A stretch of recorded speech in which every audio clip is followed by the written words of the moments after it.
રાજુલા સમર્પણ હોસ્પિટલ ખાતે blood donation camp યોજાયો।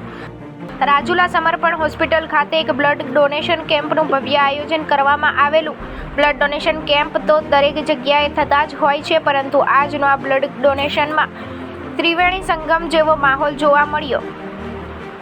આ બ્લડ ડોનેશન કેમ્પમાં Indian coast guard, Pipavav police station Rajula અને રાજુલા સમર્પણ હોસ્પિટલ આ ત્રણેયના સહયોગથી આ બ્લડ ડોનેશન કેમ્પ ભવ્ય રીતે આયોજન કરવામાં આવેલ, જેમાં આજના આ કેમ્પમાં કુલ 75 બોટલ એકત્રિત થવા પામેલ। આ કાર્યમાં નવકાર બ્લડ બેંક મહુવા દ્વારા પોતાની વિશેષ સેવા આપવામાં આવેલી। ત્યારે મહત્વની બાબતે કે સમર્પણ હોસ્પિટલને 1 વર્ષ પૂરું થતાં આયોજન કરવામાં આવેલ। ત્યારે પોલીસ કર્મી માટે સુરક્ષા સેતુ કાર્યક્રમ અંતર્ગત તેમજ કોસ્ટ ગાર્ડ દ્વારા કોસ્ટ ગાર્ડ વીક ચાલી રહ્યું હોય ત્યારે આ ત્રિવેણી સંગમ કાર્યક્રમ યોજાયો। ત્યારે આ કાર્યક્રમમાં કોસ્ટ ગાર્ડના સ્ટાફ દ્વારા તેમજ પોલીસના સ્ટાફ દ્વારા તેમજ આ હોસ્પિટલના તમામ ડોક્ટરો દ્વારા સાથે હોસ્પિટલમાં આવનાર દર્દીઓના સગાઓ દ્વારા પણ આ કાર્યક્રમ બ્લડ આપીને સહયોગ આપેલો। આ કાર્યક્રમ ડૉક્ટર જયંતિભાઈ કાતરિયા અને તેમની ટીમને તેમજ કોસ્ટ ગાર્ડની ટીમના મુખ્ય અધિકારી રાકેશ કુમાર દ્વારા તેમજ રાજુલા પોલીસ સ્ટેશનના પીઆઈ ગીડા દ્વારા